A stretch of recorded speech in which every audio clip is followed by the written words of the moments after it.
Hello class 10th। बेटा आज हम अपनी कविता पढ़ेंगे फसल।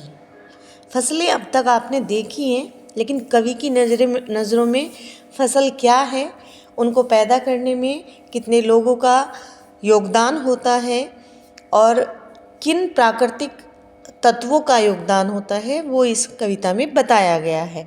फसल के कवि हैं नागार्जुन जी, जिनकी कविता आपने कल ही पढ़ी, दंतुरित मुस्कान। ठीक है, तो कवि यहाँ पर कहते हैं, एक के नहीं, दो के नहीं, ढेर सारी नदियों के पानी का जादू। देखिए, संसार में एक नदी तो नहीं है, भारत में ही अनेक नदियाँ हैं। तो अलग अलग नदी से अलग अलग क्षेत्र में पानी जाता है। तो अनेक नदियों के पानी का जादू, जादू जादू इसलिए कहा गया है क्योंकि पानी के बिना फसलें पैदा नहीं होती। कभी कभी फसल सूखने लगती है और जैसे ही उन्हें पानी मिलता है वो बिल्कुल हरी भरी हो जाती है, लहलहाने लगती है इस तरह से उनमें। और जादू ही है, अगर बीज खेत में डाल दिए जाए और वो बिना पानी के पैदावार नहीं होती, ना ही वो उग पाते हैं।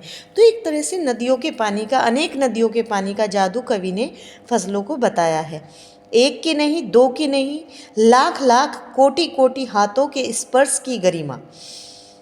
तो एक व्यक्ति फसल नहीं उगाता, एक व्यक्ति के हाथों से फसल नहीं उगती, दो व्यक्तियों की मेहनत नहीं लगती, लाखों लाखों, करोड़ों करोड़ों, कोटि कोटि, करोड़ों करोड़ों हाथों के स्पर्श की गरिमा यानी गर्व, गौरव क्या है, ये फसलें हैं। ठीक, अनेक किसान फसल उगाते हैं, अनेक मजदूर, श्रमिक इन फसलों के लिए काम करते हैं, मजदूरी करते हैं, खेतों में काम करते हैं, दिन रात मेहनत करते हैं। तो अनेक लोगों की मेहनत भी इन फसलों को पैदा करने में लगी हुई है। एक की नहीं, दो की नहीं, हजार हजार खेतों की मिट्टी का गुणधर्म। एक दो खेतों में फसल पैदा नहीं होती, हजार हजार खेतों में फसल पैदा होती है और उनके जो गुणधर्म है, गुणधर्म यानी विशेष तत्व, पोषक तत्व, वो भी मिट्टी में रहते हैं और मिट्टी के मिले हुए उन पोषक तत्वों से वो फसलें पैदा होती हैं। कवि आगे प्रश्न कर रहे हैं, फसल क्या है?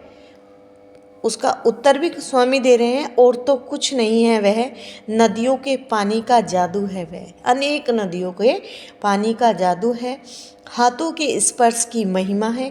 महिमा यानी महानता, महान ही हैं वो लोग जो फसल उगाते हैं, तो उनकी महानता है फसल उगाना। भूरी भूरी काली संदली मिट्टी का गुणधर्म। भूरी और काली, कई तरह की मिट्टियाँ होती हैं, भूरी मिट्टी, काली मिट्टी, संदली मिट्टी, रेतली मिट्टी। तो अनेक प्रकार की मिट्टियाँ हैं और उनमें अलग अलग तरह के जो है पोषक तत्व होते हैं, और जो जिस प्रकार के पोषक तत्व उनमें पाए जाते हैं उसी प्रकार की फसलें वहाँ पर पैदा होती हैं। जैसे कि उत्तर प्रदेश में देख लीजिए, यहाँ की जो मिट्टी है उसका जो उपजाऊपन है वो गन्ने की फसल उपजाने में सक्षम है। पंजाब है, पंजाब में गेहूं की पैदावार अधिक होती है। तो अलग अलग क्षेत्र में, अलग अलग इलाकों में अलग अलग प्रकार की मिट्टियाँ होती हैं और उनमें अलग अलग प्रकार के पोषक तत्व होते हैं जो फसलें उगाने में सक्षम होते हैं। रूपांतर है सूरज की किरणों का। आप साइंस के स्टूडेंट हो और साइंस के भी नहीं हैं, साइंस के भी नहीं हो, लेकिन इतना तो सबको पता है कि सूरज की किरणों के बिना फसलें नहीं उगाई जाती। 10th तक तो सबके पास साइंस होती ही है, और इतना तो शायद 6th-7th में आपको पढ़ा दिया जाता है। तो ट्रांसफॉर्मेशन है रूपांतर यानी रूप में परिवर्तित होना। तो सूरज की किरणों के बिना फसल नहीं उगती, सूरज की किरणों का भी उसमें योगदान होता है। सिमटा हुआ संकोच है, एक हल्की सी झिझक है, एक हल्का सा योगदान है हवा की थिरकन का। जो लहलाती हुई जो हवा चलती है ना, उसका भी जो हवा है उसको थिरकने का नाम दिया है। थिरकना हालांकि नाचने की एक अवस्था होती है, तो लगातार बहती रहती है हवा, कभी धीमे कभी तेज, तो इसलिए उसको थिरकन की उपमा यहाँ पर दी गई है। तो कह रहे हैं उसमें हवा का भी सहयोग है, क्योंकि उससे ही कार्बन डाइऑक्साइड किसको मिलती है? पौधों को मिलती है। ठीक है, तो ये थी आपकी कविता इसमें अगर अलंकार की बात करें तो बस लाख लाख कोटि कोटि जहाँ पर आया है वहाँ पुनरुक्ति प्रकाश अलंकार है, बट वो आपके सिलेबस में नहीं है।